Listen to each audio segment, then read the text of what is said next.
Welcome back to another episode of Politely Pushy. I'm your host, Eric Chemi. Today, I am really excited. Very special guest. Kamini Ramani is here from the Mayfield company. Kamini, it's a treat to have you here. You've done so much in the world of technology, marketing, storytelling, and there's just so much I want to talk to you about today. Excited to be here, Eric. Thank you for having me on the show. And so first off, obviously you're working at a venture capital fund that invests in other companies. So is your focus to tell the story of Mayfield, the investor, or these actual portfolio companies that are the brand names that people in the real world would actually be more likely to hear about? How do you balance that focus? So I think we always, begin and end with the entrepreneur, because really venture capital firms are in business to amplify the mission and vision of the entrepreneurs. But especially these days when there's so much money sloshing around, entrepreneurs want to pick investing partners based on more than money. And so they need to know what their investor actually stands for in terms of values and approach and so on. So it's a combination. So it's really, I would say, tell the stories of the entrepreneurs, but in that process, share the differentiation of Mayfield. Yeah, you're right. Back in the day, it was simply who is going to give me the most amount of money. And now it's like when you watch Shark Tank, it's like, oh, I could give you more money, but the other person can do more for you with less money. So what are those other intangibles that are beyond the dollar signs? Exactly. And it's also that, everybody's money is green. But building these startups into iconic companies is a marathon, not a sprint. And so who's going to be a partner who will be with you from inception to you getting to become an iconic company? Because it can take 7 or 10 years. And you want someone who's with you in that zone of trust. What has it been like for your experience? You were an Indian woman at Yale, at Stanford, an English major, now working in technology. Have you always felt, let's say, like an outsider? Or have you felt I'm part of what's going on here? I'm one of everyone else here. So I started out, to date myself, almost 35 years ago in Silicon Valley. And, while I'm not an engineer by training, the area that I fell into was in public relations, which then expanded into broader marketing. So I'm still in the wheelhouse that's, my wheelhouse. It's about telling stories. It's about building relationships with the media. It's about helping entrepreneurs translate, geeky stuff into plain English and so on.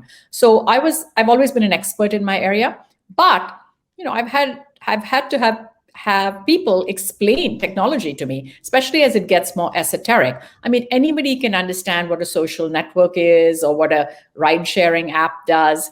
But, when you get into infrastructure software and deep, silicon, you need someone to explain it to you. Exactly. You're right. Those intangibles, those enterprise cloud software, data management systems, all of a sudden now, this is not a tangible thing that anyone can really pick up and show and talk about like some of the other, you go back 20 years, search engines and social networks. I understand that. Now the rest of it, I can't even see it. Right. Although it's always good. I have a rule of thumb where I push entrepreneurs to be able to give me the one-line descriptor of their companies. And I say, use the Hollywood secret, which is Hollywood is so clever about, when someone's pitching a film, they'll say, oh, it's King Kong, but it's set in Hong Kong. And boom, you get the idea of what that movie is going to be about.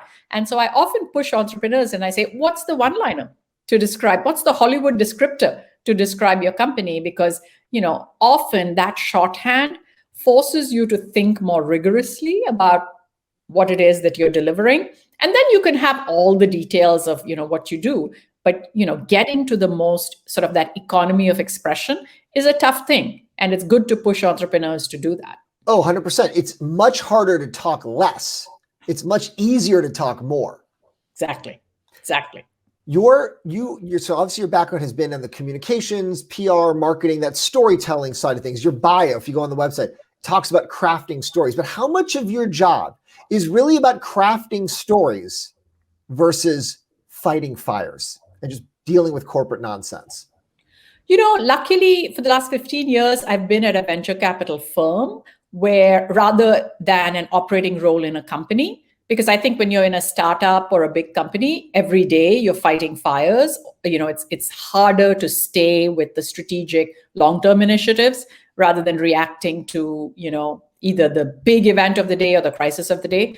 But at a venture capital firm, we take a long view. We invest funds every 3 or so years, and it can take, as I said earlier, 7 to 10 years for a company to get to a financial milestone that's significant. So I actually have time to be thoughtful and long-term thinking.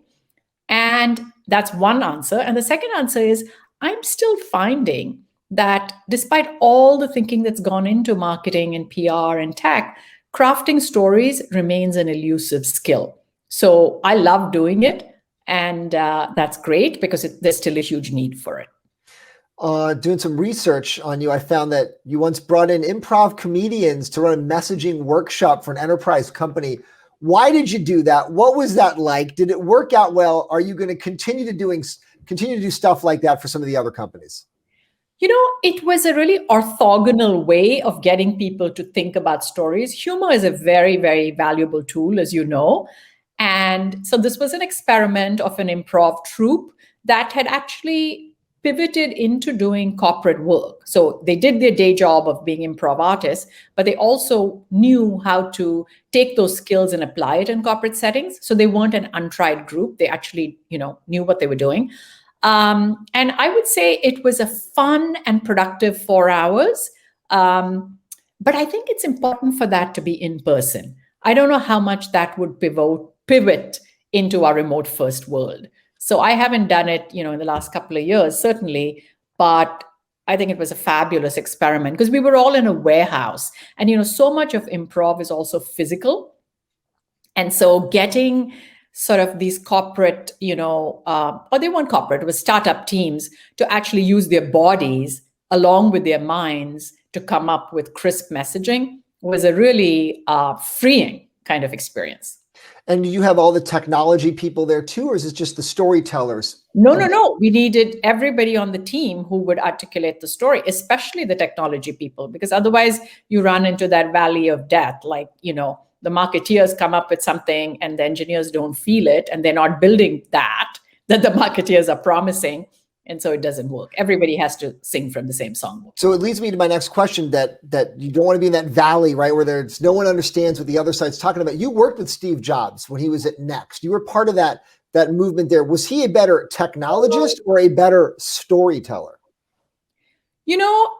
Often a word that's used to describe him is sui generis, which is that he's in a category of his own. And he was the combination of the two. He was a brilliant technologist, certainly. He was trained that way, but he was a master storyteller. And honestly, he wrote all his own keynotes. Really? He wrote all himself? And he would build the PowerPoints himself. Yes, he got some design help later when when he was ready to sort of give it to big audiences. But candidly, he controlled his own communication. And I think he was a unique combination of the two, and there aren't very many people like that around. But he's sitting there doing his own PowerPoints, at least putting in the basic skeleton of it, and then someone would fix it later.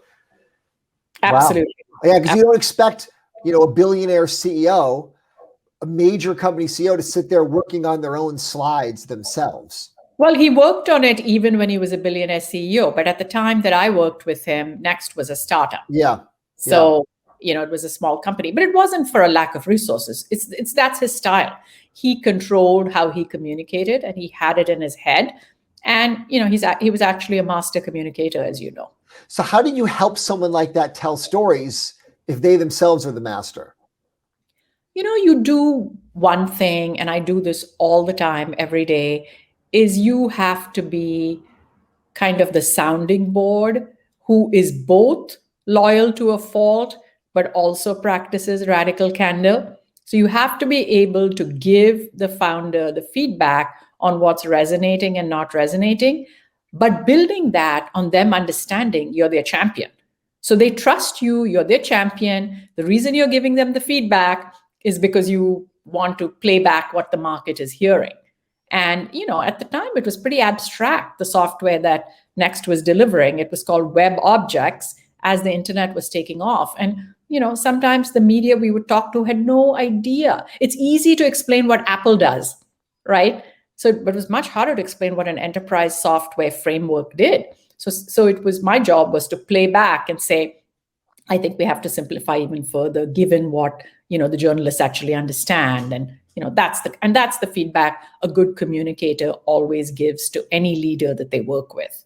This is such a common thing, right? These intangibles. Do you find, is there something unique about telling technology stories because they often can't be seen, they can't be touched? Apple's easy because I can pick it up. It's like you buy this thing, you're buying stuff, but all these other things you can't see. There's no stuff. It's just code. So it's like, how do you constantly harp on that theme? Because I'm sure you've been dealing with this for decades now in the Bay Area. So I think a good story always, it sort of begins and ends with people. So you figure out who's the heroine or hero of the journey. Who's the hero in enterprise data software? Who's the hero in cloud computing? It's the founder of the startup that you're representing, and also the customer whose life they're hoping to transform. So one of the questions I ask founders is, if your vision was realized, even if you're a cloud infrastructure company, how would the life of your customer be transformed? So a good example is we're investors in a company called HashiCorp, which is, it's enterprise infrastructure software, okay, for a multi-cloud world. Okay, what does that mean? But what it really did, what it started out with in 2012 were two young founders from UW, Mitchell and Armon. And what they really wanted to do was to elevate the developer who's writing code, but who's not being delighted by the process of how they actually deploy that code in the company. So a lot of the original PR was around telling the story of Mitchell and Armon and why they decided to go found this company versus something else that they could have done. So often a great story really starts with the story of the founders. When you look around the Bay Area, the tech industry, who do you think right now is telling their story in the best way? So I'm a little biased to one of our companies, Lyft, which we invested in over a decade ago. Those two young founders at the time, they were first-time founders, first-time CEOs. Obviously, they've grown a lot since. They were always authentic about their mission and values. And the truth is they've stayed true to that, because just last week or 2 weeks ago, when the Texas abortion ban went into effect, they did a whole communication to drivers saying, we've started a legal defense fund. We have your back. If you drive someone to an abortion, we respect that. You have the right to do that. And they went back to their original values, which is about privacy and community. So I think that they are a great example of a company that's, always stayed true to its values. And honestly, when the battles were really heated between them and Uber 5 years ago or something, they won on values. They won on values, but you might say Uber's still winning on dollars, right? Like just being bigger, they feel like they're the big bad guy in the room, and Lyft is the upstart. Like, hey, we're trying to do things a little bit nicer and friendlier. How long can you play that game? Because sometimes the big bad guys end up clobbering everybody else. The interesting dynamic for Uber and Lyft was they went public, within a few months of each other.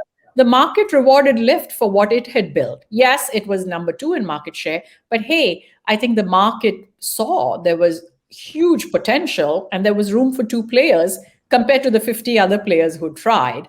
And then the second thing that the market rewarded them on was that they had a unique relationship with their drivers and riders. And so when they went public, I think they were valued at about $25 billion, which isn't small change. Right. That's still big. It's like to be an Olympic silver medalist, you still have to be so much better than everyone else in the world that tried to compete with you. So there's still a lot of money to be made, even not being number 1 in any category here. Also, I think we have to go away from the zero-sum way of thinking in technology, like there can be only one winner, because so many of these companies are completely transforming the way we work, live, and play. So there can be multiple companies that do that. It doesn't have to be just one. We have another company called Poshmark, which completely changed the way fashion was bought and sold. Right. It started out as a secondhand marketplace, and it's expanded beyond that. But hey, fashion is still a multi-trillion-dollar industry, and these startups only address a small chunk of it. So there's a lot of room for companies to make a difference. So many of these companies that we just mentioned, right? They started off unknown, very small. Some have gotten bigger, some have IPO'd. The storylines change. So how do you advise some of these small founders to evolve their story, to evolve their approach as those companies grow? Because it's one thing to be authentic as, hey, we're two founders, we just started this, and now we're IPO, we're a multi-billion-dollar company. You have to update the narrative at some point.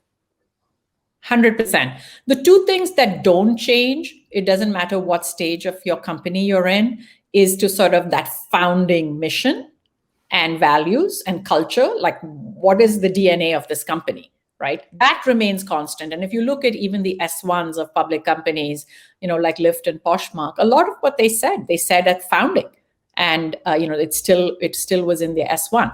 Having said that, yes, obviously the narrative has to evolve as the company grows up, and you need to talk more about business model. You need to talk about getting to profitability. You need to talk about your go-to-market motion. And sometimes companies have multiple ways to get their products to market.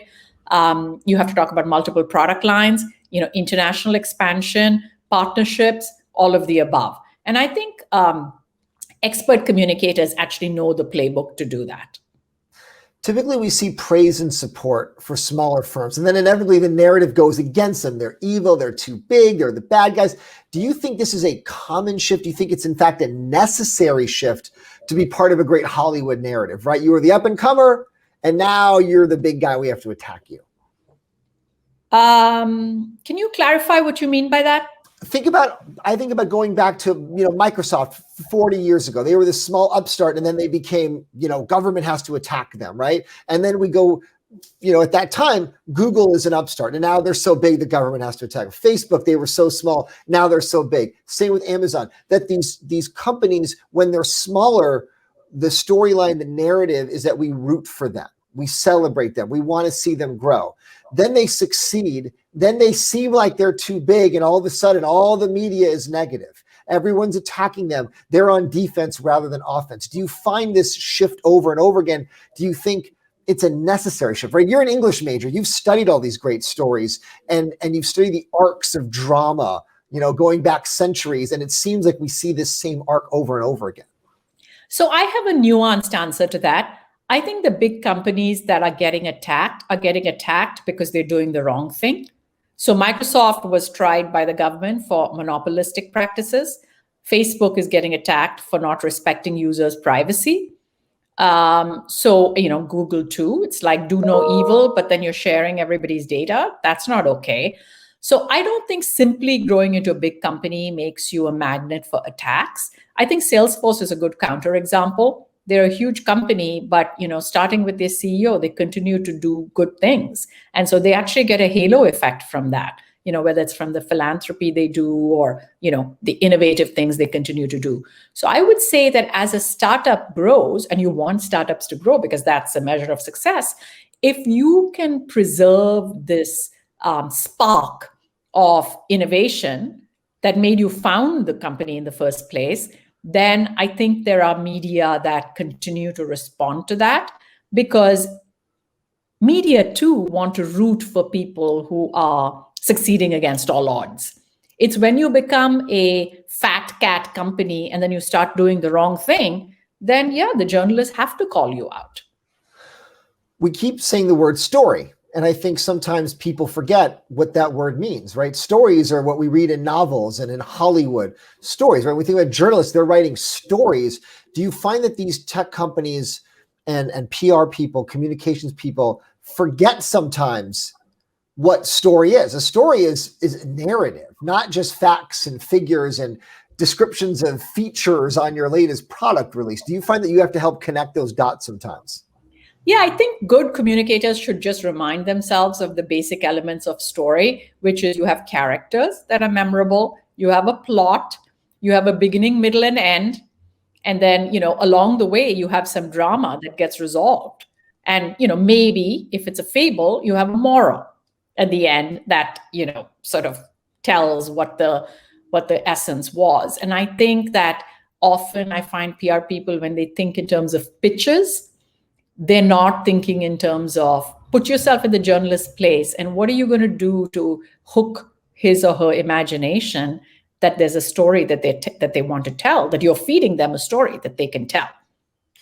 So how are you interfacing with your portfolio companies? Do they have each their own decisions to make on whether they want in-house PR or out-of-house agencies? Do they each make their own decisions, and then are you there to help guide them or make sure they don't mess up? Like, how do you, it's almost like you're the parent, but you have to let the kids grow up on their own without doing too much for them. 100%. And I think that at least at Mayfield, we take a kind of custom and curated approach to each company. We don't have a one-size-fits-all approach on how we support our portfolio because, we make 8 to 10 investments a year. We have 40, 50 active portfolio companies. We can afford to be really tailored in how we approach each company. So I just evaluate, the founder and the space they're in and what they already have in terms of networks and advantages. Some of them come with pre-existing relationships with firms at places they've worked with before. Some of them hire an in-house person early because that's the bias of the CEO. And then many of them will turn to me for recommendations. And I try to match the recommendations to their stage and sector of company and trying to make the chemistry fit work. And then at the end of the day, I keep telling them, it's about how you connect with your PR team and how you help them succeed on your behalf. Because often clients will complain about lack of results. And if I look into it, they didn't give the PR team those referenceable customers, or they had unrealistic expectations of getting on the front page of the Wall Street Journal without a front page of the Wall Street Journal type of story. So, a lot of what I do is sort of help them sort out, and set up these relationships for success. You got to snap some reality back into them sometimes, huh? Right. How much are you involved in advance when picking companies that Mayfield might invest in? Do they look to you as saying, hey, what do you think the marketing opportunities are for this company? What do you think the storyline is here? Are you involved in advance before Mayfield makes an investment? No, typically the entrepreneurs will come in to meet with the investors and, present their idea. So I'm not involved in shaping the story before we decide to invest in the company. However, I've really seen the difference between entrepreneurs who know how to tell a story to a prospective investor and those who don't.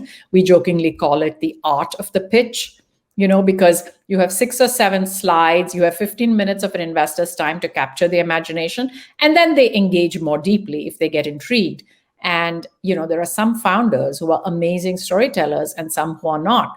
And one of the reasons I think Y Combinator as an accelerator is so successful is they put their founders through this whole pitch training before they present to investors. And, there is a playbook for that. And I think it behooves founders to get trained themselves on how do you quickly tell a compelling story to a prospective investor. Do you find there's a bias towards the founders that can tell a better story, even if, let's say, their technology's not as good, their business model's not as good, but maybe they're just better at telling the story? Do you find that, these guys tend to get money, and if they are better at telling story, it's a little bit of a self-fulfilling prophecy, right? If we give them money and they keep telling their story, others will give them money and they can keep making money just because they get money, but they don't actually have to make anything. They don't have to sell. They don't have to be that good at technology. I don't think story substitutes for core value proposition, whatever the company has. But I think at the earliest stages, which is where Mayfield invests, at the seed and at the Series A, often all you have is a founder's vision and the team. You don't necessarily have any other proven metrics. And so how the founders talk about their vision and then, the qualifications of the team is all that we have to go on. So their story can make a real difference in getting a venture investor to lean in and give you the time that then you have a deeper conversation with, then you unpack, the other pieces of the company.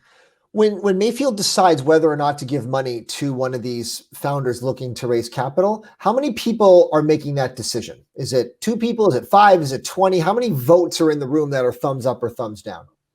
It varies from firm to firm. We have, I'm trying to remember now, I think we have 8 investors. So you'll have a couple of people who'll be the advocates who Right. bring it, right? Who it's their area or it's their contact or whatever. And then, everybody on the team sort of weighs in.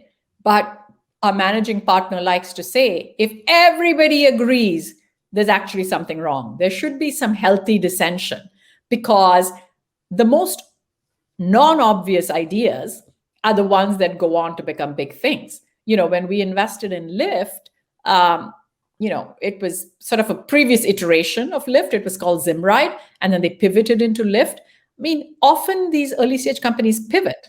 And so you have to take a leap of faith based on the founder dynamics and based on what they want to go do. I mean, in Lyft's case, they knew from day one they wanted to disrupt transportation. And they started out with a business version of these short haul rides, like from here to Tahoe or LA or whatever. And it was before there was a mobile app. But right from the beginning, John and Logan knew that they wanted to disrupt transportation. So we really invested in the vision and in John and Logan. That's a couple of great points. Number one, if everybody agrees, that's probably a bad thing. And number two, there are a lot of pivots. So what you're investing in is much more the people than it is that particular business pitch. Now, those are a couple of great points. Absolutely. So you've typically had jobs for 3 to 5 years until you got to Mayfield. Then you've been here for like 16 years. Why have you stayed so long? You could have been 4 jobs into this one at this point. It's because I got the variety I was looking for in a kind of anchored place that I believed in. So when you are a marketing leader at a venture capital firm, you work with all of the portfolio. So every day I work on something different. So I got the variety of working with so many different founders and companies, while also representing the Mayfield investing team and their platforms, which I believe in. And so I got the best of both. That is a pretty good deal, right? You don't have to keep changing your direct deposit and your W-9 all the time, but you get 100 different companies to work with over the years. Yes, it's a very unique position. And there's a whole cadre of us, operator executives at different venture capital firms. And many people have come out of operating roles where they were at a company. And then they come here and they think, oh my God, I have this blank canvas. It's so much fun. And we're all in the playground having a great time. What's your typical advice for people who are trying to come up through this world, right? They're in the tech world, they want to do marketing, they want to help tell these stories, whether they're journalists, PR, marketers, they're in that storytelling world. What's your typical advice for them as they navigate their young careers? So one key thing that happened to me early and that I tell anybody I'm mentoring is build your superpower. What is that one thing that you're so good at that nobody else is as good at? And for me, it was a combination of learning how to craft stories, even esoteric technology ones, and being able to build relationships with the media. Many of my relationships with journalists go back 30 plus years. And, you and I were joking in the top of this call about how to pronounce my name. Right. And I have a pretty memorable name, and I never changed it or shortened it or made it easy for Americans who couldn't pronounce it. And so journalists remember me because there aren't many Kamini Ramanis around in tech. So I would say develop your superpower, whatever it is. In some cases, it could be that you're amazing at social media. In some cases, you are a fabulous writer.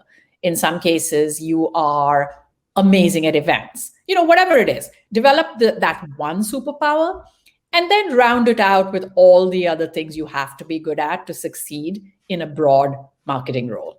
And then lastly, before we go, on the website, it says, on the Mayfield site, it says, ask me about Harry Potter trivia and my top 10 fiction reads of all time. Are these additional superpowers of yours? They're just my passions and interests. I mean, I discovered Harry Potter with my kids as they were beginning to read. And then we got to a stage where they could read on their own. And we went out when the 7th book came out and bought 3 copies because each of us wanted to read it that weekend, me and my daughters, and we didn't want to share. So it's just something that's endured. And, I love reading. I like writing. It's nice to have something that's completely unrelated to tech. And you have all this free time in which to do all this. Oh, of course. I have, 48-hour days. That's my other superpower. Oh, you got 48-hour days. That's the most important superpower. If you could tell that to all the people looking for advice, just get 48 hours in your day. Then all of a sudden you can do everything. Then you could do a lot of stuff. Kamini, I really appreciate the time. Fascinating conversation. You've done so much. You're still doing so much. The companies that you've worked with, the names that you've dealt with, the stories that you've been a part of. It's really quite a career, right? If you go back to being a student in India and then getting your English degrees there, in the Ivy League, I'm sure you couldn't have imagined, okay, here I'm going to be 3 decades later, having done all of these things and met all these people. Absolutely. I've been blessed and fortunate and at the right place because the Bay Area is amazing. And I still love what I do and it's exciting. And thank you, Eric. It's been a wonderful conversation on my side as well. Thanks. I appreciate it, Kamini. Talk to you later. Okay. Bye.